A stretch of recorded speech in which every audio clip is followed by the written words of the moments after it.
Hello and welcome to World News here on TVP World. I'm your host, Diana Skaya. And we begin this morning with high-stakes ceasefire talks between Donald Trump and Vladimir Putin. Now, in a phone call with the U.S. President, Vladimir Putin committed to scaling back Russian attacks on Ukrainian energy infrastructure. However, the Russian leader did not agree to a broader 30-day ceasefire sought by Washington. Now, during Tuesday's talks, Putin imposed several conditions for a lasting ceasefire, including the suspension of arms and intelligence support for Ukraine. Both leaders acknowledged that the first step towards peace should be ending strikes on energy infrastructure. Additionally, Trump and Putin agreed that Ukraine and Russia would each exchange 175 prisoners. According to Trump, Moscow also pledged to return more than 23 seriously wounded Ukrainian soldiers. Moving forward, their administrations will negotiate a maritime ceasefire in the Black Sea, followed by a full ceasefire and ultimately a lasting peace. One key issue, however, was notably absent from the discussion: the future of U.S. aid to Ukraine. In an interview given immediately following his talks with Putin, Donald Trump confirmed that the topic was never raised.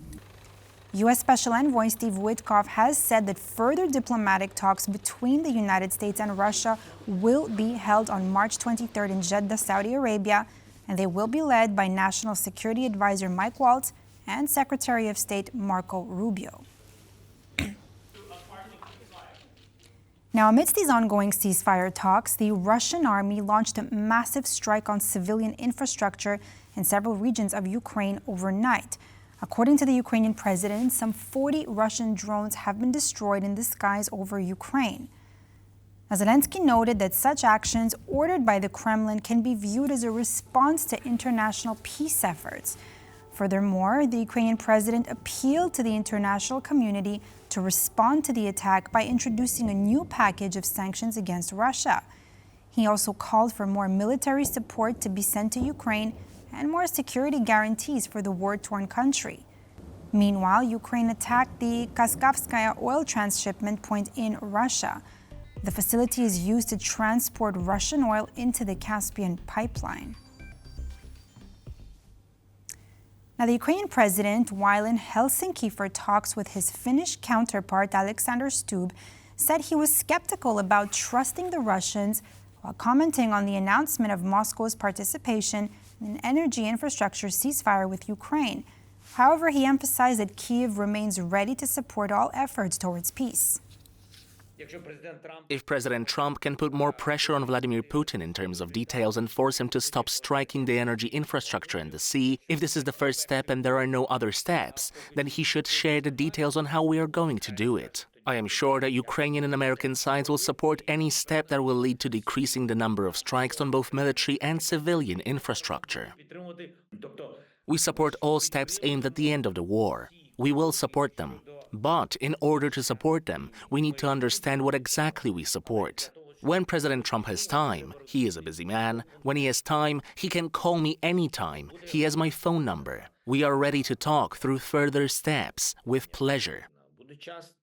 We are skeptical when it comes to trusting the Russians. There is no trust in Putin. That's why I am saying we need to understand how it will work in practice so that it will not depend on their desire only. That's it. And as mentioned, Ukrainian President Volodymyr Zelenskyy is in Helsinki, where he was welcomed by his Finnish counterpart Alexander Stubb outside the presidential palace. Zelenskyy's visit to Finland revolves around Helsinki's support for Ukraine and efforts to end Russia's invasion. The Ukrainian president will meet with the Finnish finance, foreign affairs, and defense ministers. He'll also talk with the Speaker of the Finnish Parliament and the country's Prime Minister. Additionally, both Zelenskyy and Stubb will visit the University of Helsinki for a discussion with students on civil defense.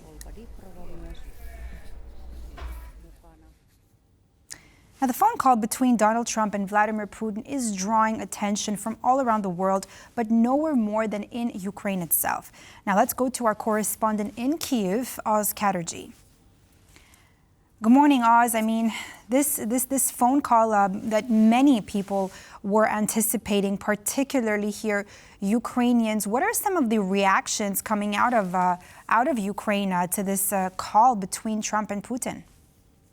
Well, listen, the reactions coming out of the government were that they were expecting this. In fact, President Zelenskyy warned of this repeatedly, using his nightly statements to warn President Trump that Putin would not accept an unconditional ceasefire and would put conditions on moving forward in any direction.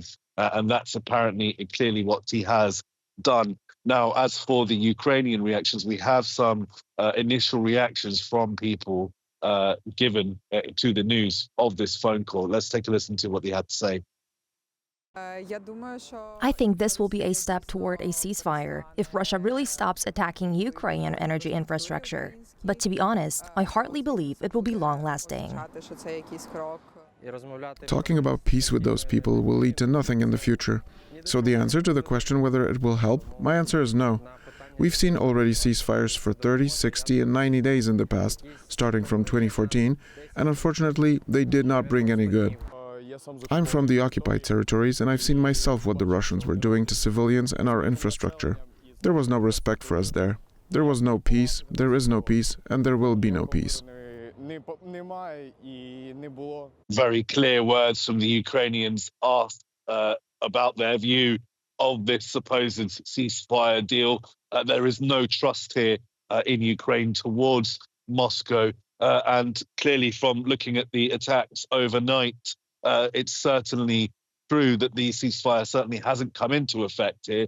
Otherwise, there wouldn't have been 145 drones sent by Russia onto Ukrainian territory, targeting hospitals and energy infrastructure. Again, for their part, the Ukrainians also targeted an oil depot with a drone in Krasnodar in Russia.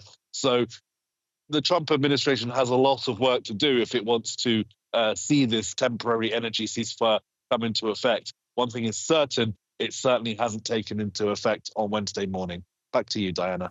Definitely, Oz, and we can see why Ukrainians are simply are not confident that any of the ceasefire will actually hold. Thank you so much, Oz Katerji, coming to us from Kyiv. Now, in the aftermath of the Trump-Putin phone call, German Chancellor Olaf Scholz has said that the energy infrastructure ceasefire between Russia and Ukraine can be an important first step along the way to peace. He also went on to say that a complete ceasefire for Ukraine must be agreed upon as soon as possible. We, of course, followed the telephone conversation between U.S. President Donald Trump and the Russian leader Vladimir Putin. We have also been in contact with President Zelenskyy and the USA, and we were therefore able to speak about it immediately before this press conference. We are in complete agreement that the goal of all efforts must be a just and lasting peace for Ukraine. The ceasefire now announced regarding attacks on energy infrastructure can be an important first step along the way to peace. The same applies to the start of technical negotiations for a ceasefire at sea. The next step must be a complete ceasefire for Ukraine and as quickly as possible. Of course, it is clear, and we both agree on this too, that there must be no decision without Ukraine and over the heads of the Ukrainians. In Germany, a historic vote by the Bundestag will result in an amendment to the country's constitution, allowing the incoming government to increase the national budget deficit without limiting defense and spending and aid to Ukraine. In an interview with TVP World, Poland's former ambassador to Germany, Andrzej Byrt, named several reasons why Germany passed the bill, saying one of them is the war in Ukraine. Let's listen in. There are at least two vital things. First, the war in Ukraine, that is total aggression by the Russian Federation on Ukraine, which has broken all the rules of international law, and which, as a matter of fact, required also the European Union to try to help the Ukraine. We have to remind ourselves that the first gesture by the then German government was to offer Ukrainians 50,000 helmets. it was ridiculized, as a matter of fact, something not, I would say, very brave. Then, of course, the government has changed its mind and then started to deliver also important types of armaments to Ukraine. But that was a big demand on extra cash to finance such supplies. In Turkey, Istanbul Mayor Ekrem İmamoğlu, the main rival to Turkish President Recep Tayyip Erdogan in the 2028 presidential elections, has been detained on multiple charges, including corruption. Now, he is facing up to 23 years in prison and a ban from politics. The Istanbul mayor, who currently leads Erdogan in opinion polls, was expecting to secure his party's presidential nomination on Sunday. On Tuesday, however, Istanbul University revoked his higher education degree, a constitutional requirement for the office. The decision might result in disqualifying him from the presidential race if the university decision is not overturned on appeal.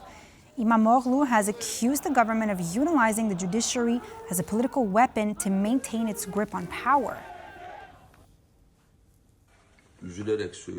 I am saddened to say that a handful of minds trying to usurp the will of our people have used the police and the security forces of this country as a tool for this evil and have piled hundreds of police officers at my house, at the doors of 16 million people of Istanbul. We are faced with great tyranny, but I want you to know that I will not give up. I love you all very much. I entrust myself to my nation.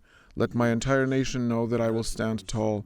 I will continue to fight against that person and his mind that uses this entire process as an apparatus. Opposition politicians set off smoke canisters in the Hungarian parliament after the ruling right-wing Fidesz party passed a law that bans pride marches by LGBTQ+ communities and allows police to use facial recognition technology to identify those taking part. An angry protest in Hungary's parliament. Smoke bombs set off after MPs back a crackdown on pride marches in the country. The capital, Budapest, has hosted LGBTQ+ marches for the past 3 decades, but this year's gathering is under threat. Prime Minister Viktor Orban's Fidesz party, which holds a commanding majority in parliament, backed a bill on Tuesday that outlaws the annual gathering. They claim the marches could be harmful to children. Pride organisers argue that the event poses no threat to children and vowed to fight the new law. We'll protest this decision and this new law. We are still going ahead with the planned organisation of the 30th Budapest Pride March, which will take place on the 28th of June. The legislation would allow authorities to use facial recognition software to identify people taking part, who would face fines of up to 200,000 Hungarian forints, around €240. The move comes as Fidesz faces an unprecedented challenge from a new surging opposition party ahead of elections next year. We won't be scared by the government, who is using our minority, the LGBTQ community, as a scapegoat. Budapest Liberal Mayor wrote on social media that this year's Pride March will go ahead as planned and could potentially be the largest yet. NASA astronauts Butch Wilmore and Suni Williams have returned to Earth after a 9-month space mission, landing in a SpaceX Crew Dragon capsule off the coast of Florida. Now, their return marks the conclusion of a prolonged and troubled mission that began with a faulty Boeing Starliner spacecraft. Now, the pair of seasoned astronauts, along with 2 other crew members, undocked from the International Space Station at 1:05 a.m. Eastern Time for the 17-hour journey home. They safely re-entered Earth's atmosphere at 5:45 p.m., with the capsule slowing from its orbital speed of over 27,000 kilometers per hour to a gentle 27 kilometers per hour before splashdown. And the astronauts will undergo health checks at NASA's Johnson Space Center in Houston before being cleared to reunite with their families. Wilmore and Williams had originally launched aboard Boeing's Starliner spacecraft in June 2024 with plans for an 8-day mission. However, propulsion system issues with Starliner delayed their return, leading NASA to make the decision to send them home aboard a SpaceX Crew Dragon as part of a crew rotation mission. And with that, we end this edition of World News here on TVP World. I'm Diana Skaya. Thanks for watching.